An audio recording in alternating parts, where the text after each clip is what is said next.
方腔调，美美与共，这里是东方腔调音乐榜。大家好，我是11。那不知道大家是否还记得2018年有一档音综叫做《梦想的声音》，在第3季里面呢，有一位来自青海的藏族的年轻音乐人，通过他充满创意的歌曲改编和极具辨识度的嗓音，让当时节目里面的导师像林俊杰、王嘉尔、胡彦斌都对他赞赏有加。而他作品当中的民族特色也受到了很多听众的喜爱。而今天他也来到了我们的节目，让我们欢迎今天做客东方有客道的嘉宾唱作人达桑嘉措。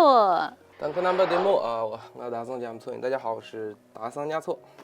欢迎欢迎，刚才这个是藏语的问候方式是吧？对，安多话的问候方式。哦，那前面那句话是什么意思？就是说大家好，我是达桑嘉措。我一般自我介绍都会有双语。对。大家好怎么说？Damkanamba demo 就是观众朋友们大家好 demo。对。demo。好了，我不学了。你好，就是你好。你好 demo。对。好。demo 达桑嘉措。对，我下一首歌新歌也叫 demo。我现在就可以预告了。那是不是也跟我们分享一下，就是你的名字达桑嘉措是什么意思？因为我们知道，就是藏族的爸爸妈妈们起名字的时候都有一个非常美好的寓意。对。我可以单字解构一下，因为达在藏语里面是月亮的意思 ，dawa 就是月亮的意思。那桑呢，它又意味着一个美好、美满。然后达桑的其实它直译的话说是一个美满的日子，你可以这样翻译一下。那嘉措它又是海洋的意思，所以你如果直译的话，你会感觉就是说，美好的日子在海洋是不是有点怪？就是，然后呢，我后来有一天我跟几个朋友聊天的时候，我就发现，在这种用汉字去意译过来的话，其实你可以翻译成海上生明月，因为我一般都是这样解释的。海上生明月，对，好有画面感啊！对，所以你可以就把这个东西理解成是我名字的翻译。也是一个很美的画面了。那刚才我们在节目一开始的时候也说到了，大家一开始认识你的时候是2018年的《梦想的声音》。其实呢，我个人当时没有看那个节目，但是在之后看到你的这些视频的时候，我就觉得，我好像错过了1个亿。当时我记得你是翻唱了3位导师的作品，对，应该叫做改编了3位导师，他那个赛制就是要改编。当时像胡彦斌是改编的《愿望》，对他的愿望，对，王嘉尔是 OK，对，然后是不潮不用花钱林俊杰的那个作品，对，其中都是融入了那么一些藏族的元素，对，新民族融合，其实我们最早就在做这个事情嘛。像是在《愿望》那首歌里面，其中是请了一位老师跟你一起唱了一段藏族的民歌。对。当时这个藏族的那一段民歌是讲什么故事的一个民歌？他开头公布老师唱的那个，其实是我们藏族的大人在宝宝小时候要睡觉的时候，他去哄那个宝宝睡觉的一个催眠曲。对，因为那个歌之前我不是也在说话嘛，每一个人都有一个愿望。可能不知道怎么去实现的，但是如果我会去努力实现，其实那个也是当时我的一个心里的想法，就是说，你从小出生在高原，当你来到内地这么大的一个舞台，你跟很多人去共享这种音乐、分享音乐的时候，你作为一个高原的孩子，我时常就会有一种那种想起这个童谣的声音，因为那个东西就是那个好，既然已经唱了，不如就在我们的镜头前跟大家唱一唱这首歌。他这个就是我罗玛呢尼拉多尼拉多达达子的，其实就是这一段，他翻来覆去，其实就是讲我的宝宝快进入梦乡，你的梦里可能会有一匹马，就是这样。其实马也代表着藏民族的一个比较标志性的一个特色嘛。其实它就是这个意思，所以每次听到这个旋律，我会想家。所以我就跟公布老师说，我说干脆，我说公布老师，你要么把这一段，我说你唱进去吧。他本来想弹我说那你干脆唱嘛。我说他本来唱的也好嘛。然后就是他唱完之后，我说完之后，就又回到了胡彦斌老师他那个歌曲。他那首歌本身也讲的是，他从小他父亲在外面，他的一个愿望就是期盼着跟家人的团聚，完美衔接，就非常完美。所以那个现场我觉得也是非常。对于我来说是一个很重要的现场。哇，就是说真的是小的时候妈妈就给你唱这首歌来哄你睡觉。对，我父亲母亲，我小时候梦乡里，我就是我每次想到这个东西，我脑子里还会有一些画面，很天马行空。哇，哎，那妈妈除了这个哄睡的时候的催眠曲，生活当中是也教你唱儿歌吗？生活当中的话会唱，但是我母亲她会跟我唱一些她自己写的。哇，对，因为我母亲她平时也会做一些这种，自己哼一哼歌啊。母亲是音乐人吗？我母亲是电台主持人。哦，对对对，她是藏族调频的，就是安多卫视调频、青海卫视的。对对对，但是她小时候但是她也有一个好嗓子，她也爱唱歌。对对对，所以她小时候会给我唱一些，就是唱的最好的主持人。哎呀，也没有。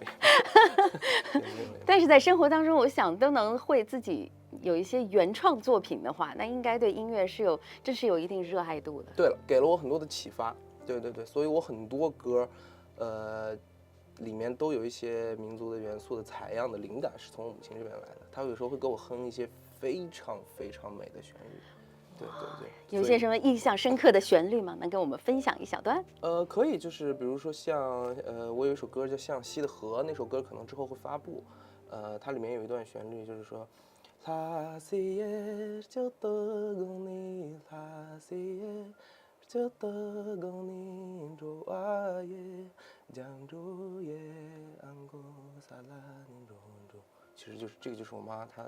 她也不知道，她说她哪天突然跟我说，她说哎，我突然想了这个旋律，我给你听听。我一听完，我说哇，这太好听了。然后我就赶紧把手机拿出来说，你再唱一遍，再唱一遍。然后妈，她就是她唱这个旋律，就是她回想起来，她曾经很小的时候在黄河边捡石头的时候，她就会迎着夕阳去唱这首歌。所以我母亲跟我讲这个的画面的时候，我脑子里就会有一个非常动人的少女在河边捡石头哼这个歌，然后有一个夕阳的画面的时候，我就会很感动。所以我就把这个歌其实也做好了，但是可能之后会发布嘛，所以就是编了一个非常好的歌。哇哦，我们今天的节目这个内容含量非常大。不过刚才已经说到了这个很有画面感的歌，我也想问一下，在你的回忆当中，就是有没有一些必打卡地可以推荐给我们的听众和观众朋友们的？在青海，对青海的话，那当然肯定首先我要推荐是青海湖嘛，因为大家都知道这个景点。但是我想说的是，青海妈妈就是在青海湖边捡石子。哎，还真不是青海湖啊，对哦，黄河刚才对，因为我们家是黄南，它是在那个黄河上游，黄河边。对，青海湖可能离我们还有点远。对，这刚好也是我想说的，就是如果就外地的朋友，今天在看这档节目的朋友，大家如果想去青海旅游的话，那我觉得不只是青海湖，比如说像我的家乡黄南，然后那边也有很多非常美丽的景点，然后包括青海还有一些像青海的西部有一些很多美丽的草原，这些地方我觉得大家都可以去。但是如果一定要让我推荐的话，我建议还是我当然说我的家乡黄南。对，来跟我们说说黄南有哪些好吃好玩的地方吧。黄南好吃的，我觉得其实整个青海就不止黄南，它浓缩其实是面食跟肉类是非常出名的。但是如果像藏族的话，其实就是糌粑，还有一些其实也就是肉类。比如说像青海的烤肉啊、烤羊肉啊、烤羊肉串啊，包括一些面片这种东西很出名。因为我们青海它是一个多民族的聚集地，有很多的不同的民族在那边，所以它的文化也非常的很绚烂多彩，有很多民族它很长时间的一个碰撞，所以它的美食啊也很丰富。可能有些中原的美食也有有些西域的美食也有些藏地的美食也有，都在那个地方。所以你去青海的话，你会发现，哪里的都有，但是都非常好吃。哇，有没有某一条美食街，或者就是你经常去逛的美食街，某一个餐厅可能太具体了哈。我可以这样跟您说，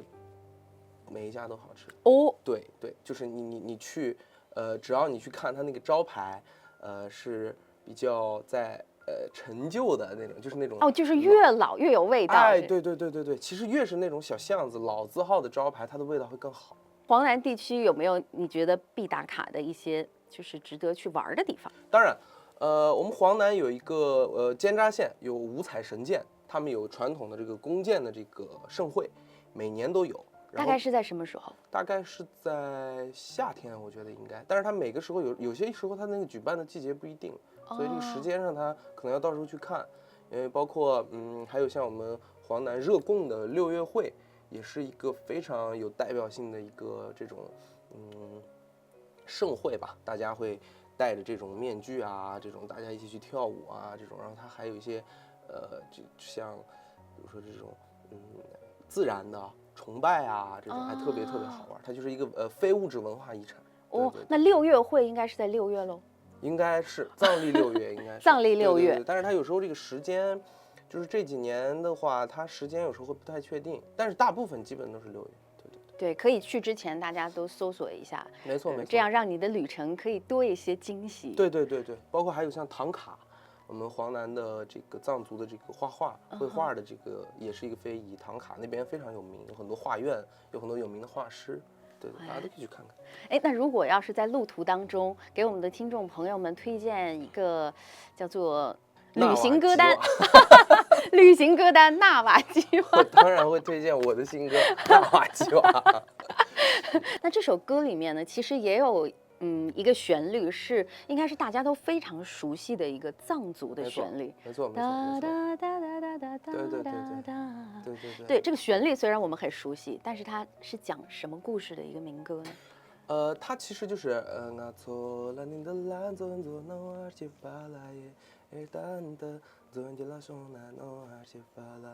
然后它后面还是有那个重复嘛。然后这个歌它讲的意思就是说，今天我们欢聚一堂，然后我们非常的开心，然后当我们欢聚在一起的时候，我们在这个世界上就会远离很多的灾难、苦难、病痛都会离我们远去。其实这个旋律的意思只有这么多，但是它朗朗上口，很多人包括我有很多汉族的朋友也跟我说他们从小就听过这个歌。对，我还问他们，我说这个应该不会吧？但是他们真的这个旋律真的是我们非常熟悉的，只是不知道它的歌词是什么。但是因为有的时候去这个藏式的餐厅里也会放这个歌，我就觉得它肯定是一个充满着美好寓意的歌。没错，非常非常非常让人听完欢快的一首歌。哎，那当时怎么就想到用到这个歌？就是大家都太熟悉了。对，因为这个也就是我想跟您说，就是因为我们厂牌 For Air Music 威尔音乐，我们一直在探讨如何在新民族音乐这条赛道上去做一些不一样的这个音乐，就是以我们的音乐内容为核心，以我们的作品为核心，一直在探讨这个问题。也就是说，可能纳瓦吉瓦这首歌它出来并不是说一个偶然，是因为我们已经准备了很久。因为我们在大量的去做实验，并不是只想将一个皮毛的这种比如说一个民族的旋律，直接拿过来，然后套到一个歌里面，我们去直接去做一个这种嫁接，然后把它作为一个新民族融合。我们想做的是，比如说跟我们的制作人的老师，比如说杨老师，我们去讨论，比如说这首歌的吉他，它如果在某一个时间段，这个吉他的和弦能不能跟听众产生共鸣？它的这个音如何去建立我们厂牌的世界观？所以我们会讨论这些东西。比如说像我们制作人贺良老师的话，我们就会在一些主要的，因为他是制作人，他会更全面的去看待这首歌。所以我们就是在想如何我们的每一首歌，在建立这个新民族融合的同时，又有我们自己的世界观在里面。就并不只是做一个非常简单的嫁接，我觉得那样的新民族音乐，其实如果能做到的话很简单，但是，它并不能真的带给人一些内核上的一些感动。对，所以我们也在一直坚持做这个事情。纳瓦吉瓦的确是让我们觉得，虽然是老旋律，它焕发了新的生命力。对，很感谢，很感谢。那纳瓦吉瓦是什么意思？纳瓦吉瓦其实是我们的一个音译，我想让汉族的朋友们能够更对这个字朗朗上口，因为它以前有很多翻译，纳瓦其实就是 noa 就是在藏语里面的意思就是心情，我的这个心情，然后吉巴就是吉瓦，它其实叫吉巴嘛，然后这个意思就是说开心，然后就是心情愉悦，非常好心情，就是这个意思差不多。所以我就把它改成纳瓦吉瓦，我会觉得这个字可能对于我来说可能会觉得让大家更好的记住，因为我有一天在想这个歌的翻译的时候，我就在想叫什么，我突然嘴里说纳瓦吉瓦，我说这个名字挺好，然后我们又去讨论，我觉得这个名字，然后大家都觉得这个名字好像不错，后来我们就用了这个名字。对。而且刚才你在说这首歌曲在探讨的过程当中，我也突然想到这些人名也出现在你2018年的比赛的时候的可以说在那个时候，这些音乐老师就看上你了。对，没错，是这样子的。因为，我在上大学的时候，本来我是画画嘛，我本来当时也要，想可能以后就是毕业之后去做一些设计，我完全没有想过走音乐这条路。然后呢，我上大3的时候，我就认识了我现在的这个制作人老师贺连长虹老师。然后呢，我那会儿就天天去北京跟着他去学一些音乐呀，我就感觉我的整个人生都不一样了。跟他去拿一个艺人的录音棚，然后他有时候给艺人做歌，然后我就跟着他去，然后在旁边学听看，然后如何就这样过了，整个17年到18年，1年多，我差不多基本上一直在这样。后来有一天他们在那个录音室里面录歌嘛，然后我就突然在那边唱，然后因为他那个麦克风特别好，太灵敏了，我特别喜欢。谢谢这支麦克风。然后我就跟贺连老师说，我说老师，收进去了你的声音，进去唱一下，我也想唱。然后他说可以，他说你一会儿你有时间你可以唱。然后我进去一唱，他们在外面就说，他说你唱的挺好呀，他说。然后贺连老师也跟我说，他说你可以自己写歌啥的。然后那会儿我自己也在大学里从事一些创作嘛，就跟着贺连老师这样慢慢，然后在大学里面写一些歌。然后后来有一天呢，这个贺连老师就帮我联系上了这个梦想的声音的导演老师。然后他们就觉得，他们说你们有没有可能做一些民族融合的音乐啥的？因为我们之前没有想过，但是我们一直在聊如何去做新民族融合。我本来也想做这个事情，但是当时只是没有头绪，因为我当时还在上大学，什么都不太懂，就整个人都很懵懂那种。但是我真的是觉得你在舞台上的表演就是很成熟，完全是孤注一掷。真的是，就是主要是那个都不能说是成熟，是松弛，是因为有很多的艺人唱了好多年，站在舞台上，他仍然找不到那个松弛的感觉，但是你上来第一次就有了。我可能是紧张过度造成的松弛，应该是这样，因为当时真的是太紧张了，因为在那之前我真的没有上过大的台，唯一上过一次的就是我以前小时候在我们家乡的那种小的那种酒吧里，可能会晚上上去唱一首歌，但是那会儿客人其实也不是很多，所以我就会随心所欲的唱。但是从那之后就跳到我们学校里，可能几十个人的一个那种歌手那种舞台歌手大赛那种我上去唱，我其实也还好。但是突然一下子到浙江卫视《梦想的声音》的时候，我整个人都是懵的。然后贺连老师就跟我说，他说我们这次来做一个融合，然后你看，然后我们就听到了那个王嘉尔的《OK》这首歌，然后当时我们就在想如何去做一个融合，然后贺连老师他把他编曲编完的那个小样给我听完之后，我把中间的那一部分的那个对那个藏式唱腔一出来，也设计出来，我当时其实也就没有，因为我当时就觉得选不上，因为我就觉得厉害的人太多，我可能现在还没有达到一个那个，就是我也就完全没有把这个事情放到心上，我也就正常该上学。结果有一天那个导演他就给我来电话，他说你要去录节目了，我整个人当时一下就非常，而且我当时又胖，我当时就在想我很胖，我要减肥，我该咋办？然后我就每天吃一个苹果，哇，每天就吃一个苹果，因为整个人很兴奋，因为每天我知道你为什么松弛了，吃太少了。对，太兴奋了，就每天都在经历着可能会改变自己命运的事情，然后每天睡醒了之后想的就是你可能真的要变成一个职业音乐人了，就那样过了很多天，然后到临上台前，我整个人还是懵的。然后特别戏剧，就是我在戴耳返的时候，然后那个主持人是华少老师嘛，他在那个台上，他说好，他说接下来有请达桑加措，然后上去，然后他那个升降台这样哇升上来，然后后面的那个导演他就在耳返里跟我说，达桑成不成就看你了，然后全场灯全部是黑的，然后我当时整个人，我当时就想让我晕倒在这儿吧，我说这样可能会让我更舒服一点，我当时整个人就。然后下一秒音乐一响我就忘了，再缓过劲儿来回过神来的时候已经在台下了。然后到第二场 OK 的时候，我给贺连老师打电话，我说我真的受不了了，我说你能不能来陪我？然后他坐着车直接就来杭州，然后他那几天都一直在陪我，然后包括像后来的 OK 啊愿望那几场他都一直在，不然因为之前是我一个人去的，后来我就给他打电话，我说你能不能陪陪我？我说真的有点顶不住了，因为我太紧张了。对，因为就是这个跳跃有点大，对，这个台阶有点高。对对对，特别包括你在试音响，你用了非常顶级的设备，你说话你都不敢相信那是你自己的声音。但是我看就是现场的评论，大家有说在你身上的确看到了巨星的潜质，就是你超松弛的。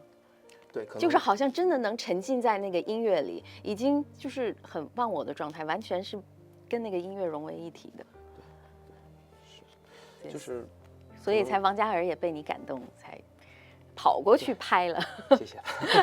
谢谢嘉尔老师。对，而且我觉得就是你的笑容应该也是感动了当时所有的观众，包括当时宣布你要被淘汰的时候，我觉得你都是还是依然是在感谢，就觉得哎呀，我能上这么多场，好像就已经很感激的。当然，我当时脑子里完全没有就是说如果你被淘汰了会怎么样这类的事情，因为我感觉我从头到尾都觉得哇，能让我上去唱首歌，那我已经就够了，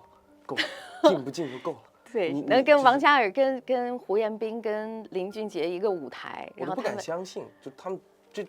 当真在我面前的时候，就尤其是林俊杰老师，他站我面前的时候，我就在想，我小时候天天听江南的这个男人，现在就站在我的面前，他握着你的手，他跟你说你唱得好，我整个人都是那种，我都不敢说话的那几天，就整个人都是一个极度亢奋的状态。对，我看你现在回忆起来，仍然还是那种，我觉得用甜蜜来形容嘛。对，就无法形容的一种感觉，就感觉哇，一下什么梦都实现了，也不是在做梦，什么梦都实现了，什么梦都实现了。所以在比赛之后，就跟你现在的音乐厂牌就合作上了。对，其实去之前我们就已经准备建立合作，因为当年是18年，我们本来那一年的计划就是看有没有机会去一些节目啊投递一下呀那种，结果刚好就去梦想的声音。从那个时候开始，我们的就是包括我们 For Air 的制作人老师的团队，还有像我们就一直在探讨说我们组建一个音乐厂牌，我们去把这个事情做到底，然后让我们再为这个市场去贡献一些更好的音乐作品。我们一直在做这个，到今年已经是快第6年了。哇，就是这是从小就希望可以这样。对，就是大家刚好那个点全部都碰撞到一起。因为我本来也有这种想法，我在大学的时候也就想如何将我自己本民族的东西跟现代的音乐去做一个不是这种皮毛的融合，如果是真正的深层次的去做一些不仅是音乐的理论上，还有包括情感上的一个融合，那这个东西可能就不只是涉及到音乐了，它可能也要追溯到你的历史，你要从很多你要看很多的书，你要从文学的这个角度去解构它，然后再用音乐去解构它。当我正在这样想的时候，刚好我的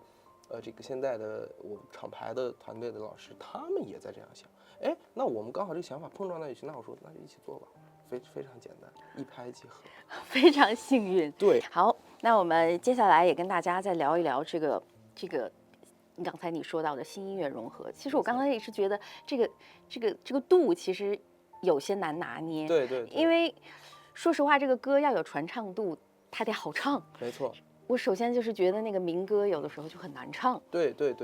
当然这个是有个很高的门槛。大家有的人喜欢这段旋律，但是它又是一个高亢的，有的是激昂的，有的是宛如天籁的。那这个东西宛如天籁的同时，它的这个硬件就是你的这个嗓门，你的这个声音，它有一个非常高的门槛。就是你如果想唱成这样，你就必须得有很高亢的东西。因为这个事情我也去学过。我一开始藏腔其实并不是特别的。唱的特别好，我小时候可能就是模仿一下这个，模仿一下那个，但是并没有说很过硬。后来我也去拜访了一些老师，过程中间学了很多，然后我就一直在听他们怎么唱，然后我去山上跟那些牧童，我去听他们唱，然后又去跟很多民间的这种唱山歌的人，我又去听他们唱。后来慢慢研究到了一些东西，然后就把它稍微唱了一下。其实到现在我都觉得我唱的不是很好，还在仔细的听。但是就是说到这个，我也想说，就是有时候其实民族的东西它并不是怎么讲，它并不是这个旋律很高亢很原生态，它就会所谓有这个跟新民族音乐融合了。我觉得更多的其实是那个音乐的那个核心的那个内容的听觉，你的那个 vibe， 你的那个审美，如果在一条直线上面，那个旋律其实是不用原声带，你也不用唱藏腔，你可能在某一个点上，它就会跟人有这个反馈。我觉得听众就是我们厂牌现在也想做这个事情。哇，就是找到了那个最合适的 moment。对，那个 moment， 包括一个吉他的 moment， 一个钢琴 keyboard 的 moment， 它如果那个一走，你都不用来一个民族说长得像藏族这样的，说给你原生态的感觉。我们甚至是我们戴着头套都可以，你都不知道我们是什么民族，但是我们一弹，你就会感觉那个东西是新民族融合。我觉得就是我们可能朝着这个努力。对，这也是我们的节目希望可以推广的，希望能有更多的听众能听到这些美美与共的作品。对，就这个也是为啥我这次就看到东方腔调，我就突然跟制作人老师说，我说哎，然后他那天还跟我说他是东方腔调采访你，我说那太好了，我说这个东西本来我就觉得，因为现在像这样你们这样做，这个新民族音乐的这种采访或者这种内容价值的输出本来就少，所以我就觉得这次的合作我觉得太好。太好了，非常感谢你们的邀请。希望你每一次有新歌的时候都可以来我们的节目做客，我们可以把你最新的状况能够分享给我们。一定。那说到这个新民族融合，那你觉得在对就是培养这些民族音乐融合的作品的听众，你觉得有难点吗？我觉得其实我们作为音乐人，肯定最直接的就是要用我们的音乐作品去建立跟我们的听众的一个联系。那我们也是，就像刚才说到的，我们可能希望用我们的音乐里面的非常多的细节，包括我们设计的一些彩蛋啊，我们每一个作品，包括我们之后的一些歌曲的这种步骤。比如说接下来我们要做一系列，比如说这一张是新民族，那么可能我之后，因为我自己本身也想尝试不同的音乐风格，可能电子、流行、摇滚，我并不想把自己，包括我们厂牌，并不只是局限成一个只会做民族音乐融合的厂牌，因为我们也有更多其他的风格的作品。可能民族音乐融合，对于我们来说，只是我们目前一个阶段的一个计划，或者是我们的一个板块，当然是我们的核心。但是我们之后也会有更多的不一样的风格的音乐，就像刚刚说的，可能要让全世界的人都听到。我们也会有英文的板块，我们也会有其他的板块。对，哇，其实所谓的这个培养，是用音乐真的吸引到大家的耳朵。没错，没错，就是音乐作品。对。那你接下来的音乐，刚才说了会有一个多方向的发展。没错。对，就是可能接下来，因为这一次第一首是纳瓦吉瓦，然后之后我也会有2首这个新民族融合的歌。这3首歌呢，其实就变成了一个阶段，然后这个阶段就是我完整的将我们厂牌还有我们 For Air 的这个调性展示给所有的听众，让他们知道我们在做的这个新民族融合的音乐的是什么样子的。然后这3首歌的曲风是完全不同的。对。然后在这个之后，我们下一个阶段，我们可能就会有一些比如说流行歌，然后电子音乐，包括就有很多种类流派的歌，就比较风格化了。对，你刚才一说到电子，我就又想起《梦想的声音》里面，我真的觉得那个 OK 和那个 Coco， 对，包括电子，我们之后也会去尝试做这样子的歌，因为我们在之前的很多年里面，确实积累了很多这样子的歌曲的写法，包括曲作曲的方向，我们其实一直在探讨。只不过是没有发布到网上，可能发歌的进度啊这些东西我们并没有太赶，因为我们是想用自己的节奏去保持我们自己的一个调性。对，基本上就是产出的每一首作品，像纳瓦吉瓦是我3年之后的第一首歌，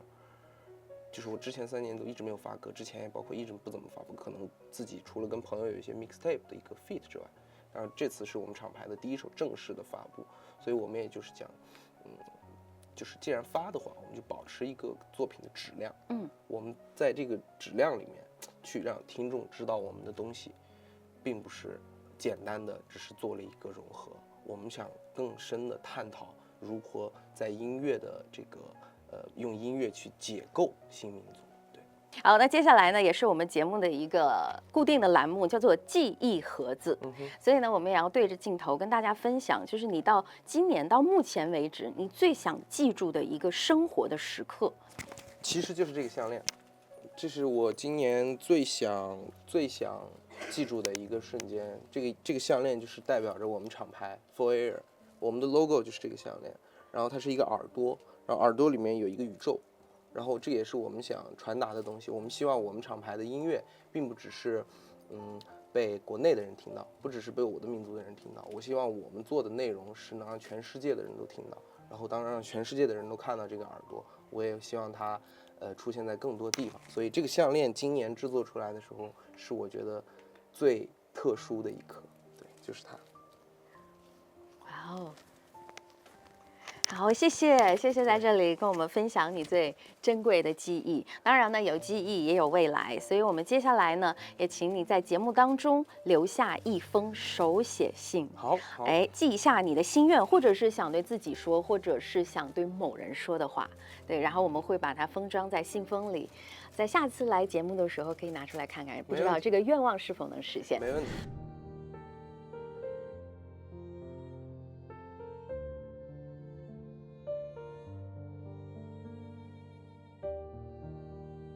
好，那今天非常感谢达桑嘉措来到我们的节目，跟我们分享了很多他的故事，包括他的新的音乐。当然也期待之后有更多新的作品能够到我们的节目当中来分享。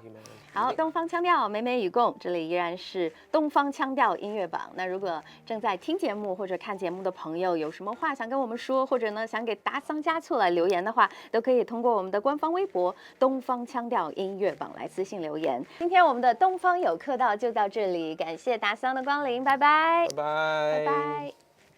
我现在还在画画。哦，对，我现在另外一个身份可能就是一个我不能说自己是画家，因为我身边画画的人太多。画师，我就是一个画画的人，爱好画画。对，然后我现在画的是油画。